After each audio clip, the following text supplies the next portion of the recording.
Let's talk about managed agents because they are going to be a big trend in 2026.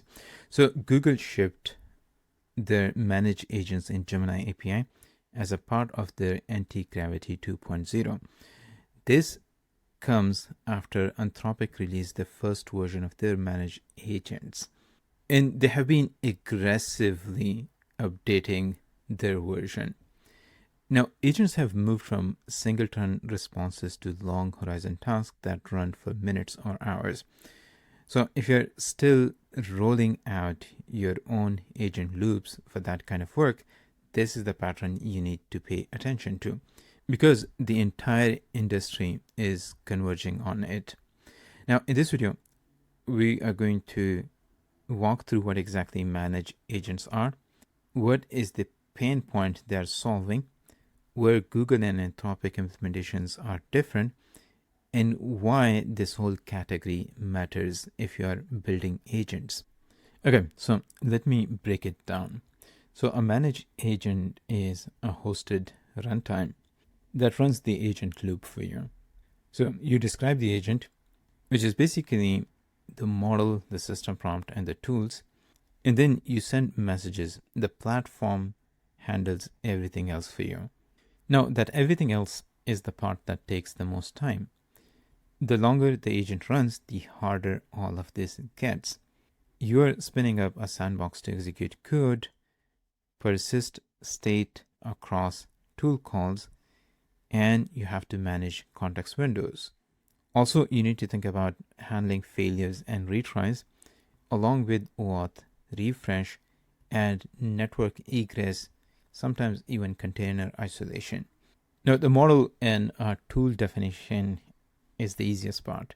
The rest of the orchestration is what actually matters the most. So a managed agent moves all of this to the provider sandbox.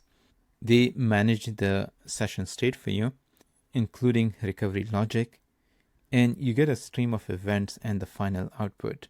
Now, here's how the way Anthropic frames it. And I think it's a useful way to think about this category in general. They break the agent into three different pieces. The brain is the model and its decision loop. Now, it's stateless, which means it can be rebooted without losing the session. Then you have the hands, which are the sandbox and tools. These are ephemeral and disposable. When one fails, the platform just spins up a new one and the session keeps going. Now, the session is durable, append-only log of what exactly is happening. The most important thing is that it lives outside the model's context window. If the brain crashes, you wake a new brain, hand it the session, and it's going to pick up from the last recorded event. Now, this decoupling of all these three elements is critical when it comes to managed agent design from Anthropic, because this is what makes the runtime resilient, especially for long-running workloads. And what makes a managed agent a real product category and not just a feature is because what the providers are shipping now. It's not the model anymore. It's going to be the runtime and the product that you build on top of this model. And that's where managed agent comes into play. Okay, so let me actually walk you through what those pain points looks like in practice. So let's start with code execution. Your agent needs to run scripts, say bash commands, Python, sometimes whatever the agent decides to write. Now that code runs against your own infrastructure unless you sandbox it. Now here are the things that you will need. You need a container per session, a file system that agent can read and write, package manager, sometimes a network policy, and a way to kill the whole thing cleanly when the session ends. Now, the next thing is persistent state for these long-running agents. A long-running agent is not just a single API call, it's a loop. Within this loop, the model decides which tool to call, the results are going to come back, and the model is going to make a decision again. Now imagine if the loop crashes halfway through. You want to resume it from where it left off, not start over. So you need an append-only event log that lives outside the model's context window and survive container restarts. The main way to think about is separation of concerns, and you want to treat these things independently. Now, for agents, there are also credentials. If the agent is acting on behalf of the user, say they're posting to their Slack or reading their GitHubs, you need OAuth tokens, a way to refresh them when they expire, and a way to keep them out of the sandbox. Otherwise, a prompt injection can leak them. Also, you need to think about agent identities the way you would think about user identities now. Something like this is going to take weeks to build properly and months to harden it. Now, the fourth thing to think about is recovery from failures. The longer the sessions run, the more chances for something to go wrong. Think about things like a network blips, a container going out of memory, or with the current generation just hitting a rate limit. So if your harness lives in the memory, one failure is going to kill the whole session. Now the fix is to make the session stateless and push the state into the event log. And this is a really new way of thinking about the architecture. It's not just a configuration tweak anymore. And here's the thing, none of this is the interesting part of building an agent. All of this is infrastructure. And that's exactly why providers are absorbing it, because the infrastructure is going to keep evolving with your agents, and you don't have to worry about that part anymore. Now, every company is building the same plumbing, so these agent providers are building these managed agents which provide you with the plumbing. Okay, so both Anthropic and Google shipped managed agents, but the implementations are very different. That's what I want to talk about in the rest of the video. But before that, these videos takes a lot of time and effort, and somebody has to pay the bills. So a quick word from today's sponsor.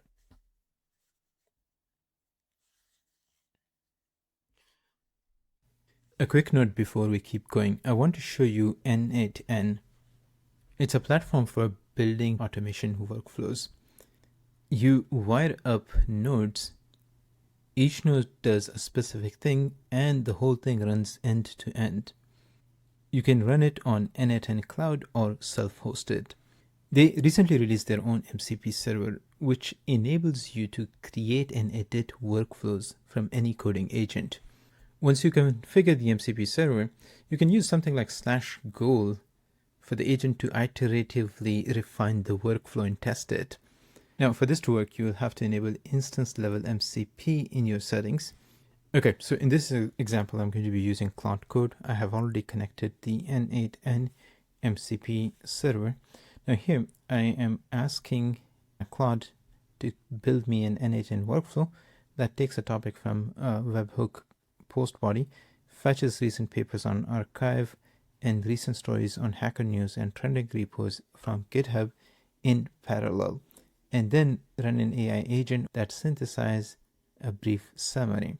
So now we're going to send this in, and Claude is going to build the whole workflow for us just using that MCP server. Now here's the workflow that it generated for us.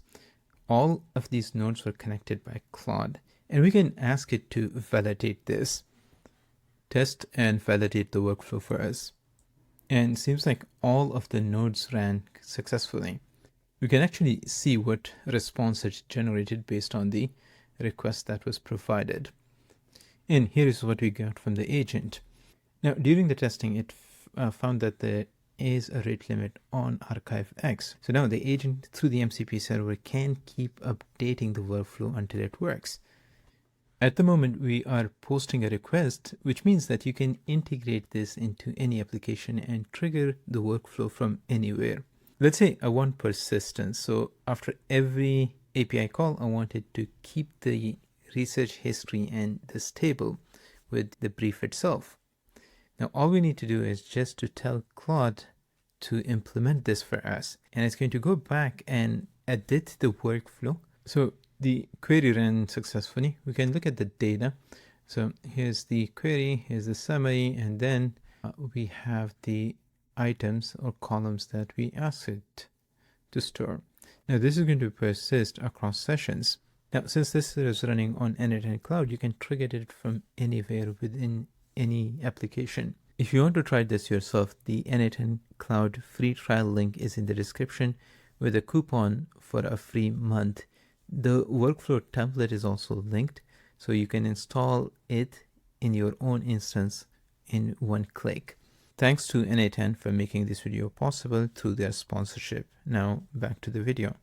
So both of them have managed agents, but the implementations are very different.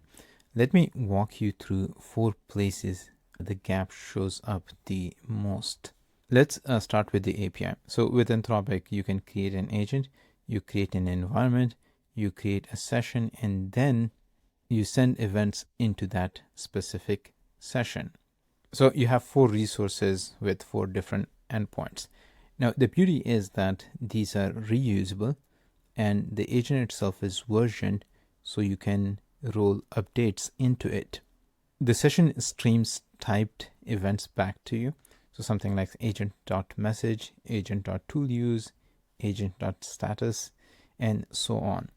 And you can interrupt mid-run. You can steer the agent with new messages. You can update tools or MCP servers between runs. Now with Google, it's just a single call. You call the interactions.create with an agent ID and input and an environment parameter. The agent plans, executes, tool results are observed, and then loops until the whole loop is done. And you get the final output. Now, if you want to reuse the same sandbox, you pass the same environment ID on the next call. That's kind of the whole contract here. So Anthropic gives you more knobs to control. Google is going for very simplistic architecture where you don't really have much control. So these are same ideas but opposite bets. Now the tools is where the next big gap is actually present at the moment. Keep in mind, Google's version is just a week old. Anthropic is about 5-6 weeks old by now. Okay, so Anthropic ships the full pre-built tool set. On the backend, it has Bash, file operations, web search, web fetch, with first-class MCP plus custom tools you define and execute on your client, plus pre-built skills for things like Excel and PDF. Now, on top of that, they have vaults, which is per end user OAuth credentials that Anthropic manages and refreshes for you. Now, Google's Antigravity Agent ships code execution, Google search, URL fetch, and file system. That's pretty much it. At the moment, there's no MCP for this agent, no custom function calling, no vaults. A bunch of things are missing. But hold that thought, because there is a wrinkle here. But there's another version which has some really interesting details that I'm going to look at in a minute. Now, today, Anthropic is really shipping the whole ecosystem around managed agents. Google is just starting right now. Okay, so on top of the basic loop, Anthropic ships 3 things that Google doesn't have yet. So the first one is memory stores, which persist across sessions and version every write. Then you have outcomes, which lets you give the agent a rubric. The platform spins up a separate grader that stores the work and tells the agent to iterate. And then there is Dream, which is an async job that reads past sessions and consolidates the memory into cleaner store.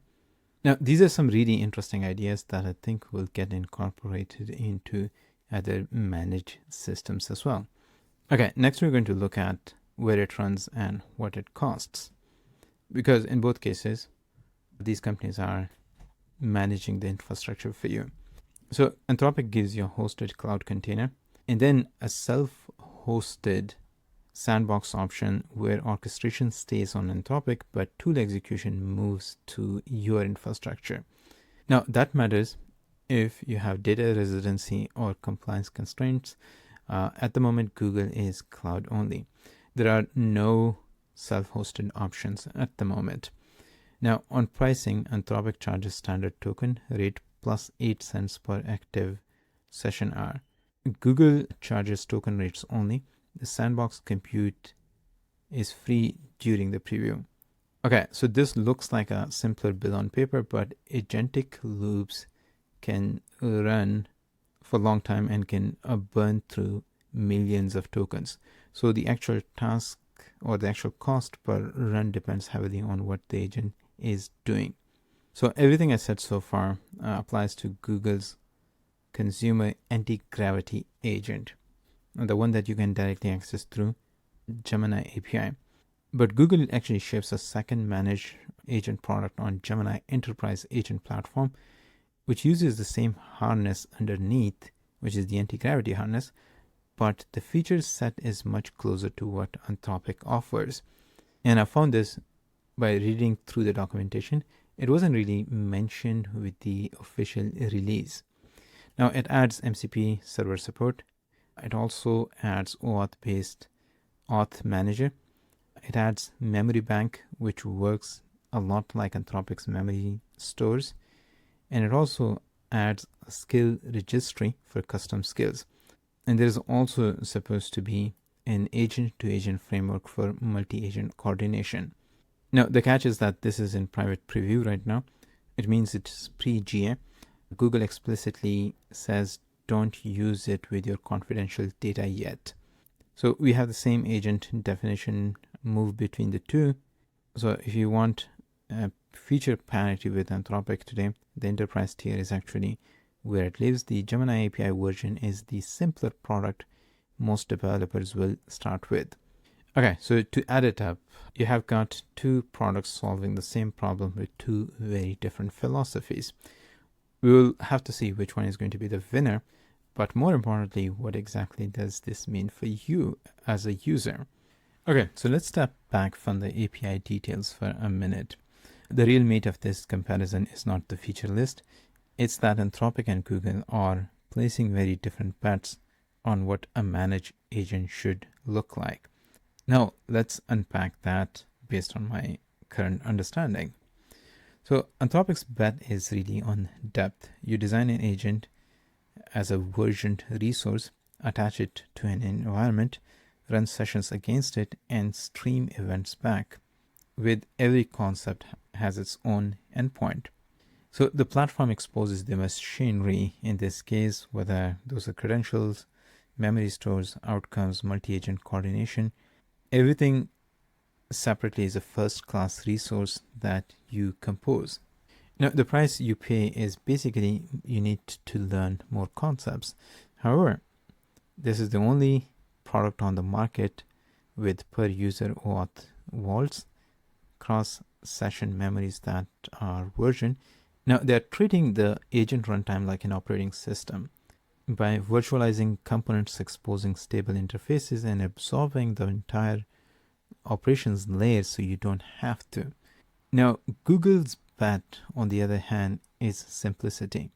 You hit interaction.create with an agent ID, an input, and an environment. The harness does everything in a single autonomous loop. There are no separate sessions, environment persists by ID, but the call is just this single unit. Now, customization in this case is markdown files, not JSON. Now, the price you pay is that whole categories of capabilities that do not exist yet on their platform. At the moment, there is no MCP, no custom tools, no vaults for storing credentials, and no memory stores. Now, most of these are going to be available in the enterprise tier that we talked about earlier, but that's still pre-GA. Okay, so here's the market read, in my opinion. Anthropic is competing on depth of agent runtime. They want to absorb the entire agent ops layer and make every one of those first-class primitives in their API. Google is really competing on simplicity. Both API and the models are designed to feel light. The Flash model runs roughly 4 times faster than other frontier models, which matters when the agent is running long loops. However, pricing is more complicated than the headlines suggest. Per token, Flash is cheaper than Opus, but Gemini 3.5 Flash is several times the per token price of previous Flash generation. And these agentic loops can burn through 3 to 5 million tokens in a single run. So Google's own doc flag cost hitting around $5 per interaction at that scale. So cheap per token doesn't always mean cheap per run. So their bet seems to be that speed and simpler API and lower per token rates would add to a win, even if the real cost per run depends heavily on what the agent does. They want to make a simple single API call good enough that you don't notice it's an agent. Okay, so these are incremental product differences. There are two different theories of where agent value come from. So Anthropic is trying to say that runtime is the product, the model is the engine inside. Now, Google is kind of saying that the model is fast enough and the API is simple enough that the runtime should disappear into a single call. But what exactly does this mean for you as a builder? If your differentiation is going to come from how the agent works, the tool it has, the credential it carries, the way it iterates toward a goal, Anthropic is the platform built for that today. Google is the opposite bet. It's for builders whose differentiation comes from what the agent produces and who want the simplest possible path to ship today. Now, the biggest thing to think about, and most teams underestimate this, is vendor lock-in in both the obvious and less obvious sense. So the obvious sense is that Anthropic's API is not going to work with Gemini and vice versa. If you commit, you are committing to the provider's roadmap, their pricing, their rate limits, their availability. The less obvious sense is the one that actually breaks production systems. These are non-deterministic systems to begin with, and on top of that, even within a single provider, the underlying model is going to shift on you. The Frontier Labs update system prompts under the hood, quantize models to run them faster and cheaper, allegedly, retune behavior on safety, and other cycles that you never see. Now, each one of those can change how the agent is going to act, sometimes in ways the labs themselves do not anticipate. We have seen this play out repeatedly. A lab ships an optimized version of the model for cost or speed, and the downstream of this is that there's a measurable regression. Tool calls gets worse, reasoning chain gets shorter, certain tasks starts failing the way they did not last week. Now, the problem is none of this is in the change logs. You find out because your eval starts drifting or you start getting complaints from your users. So when you build on Managed Agent platform, you're accepting more than API lock-ins. You're accepting that the underlying behavior is going to drift and you don't control when and how. So build with that in mind. Invest in evaluation harness, track outputs over time, and don't bake assumption about the model behavior into parts of your system that matters. Okay, the other trade-offs are quicker.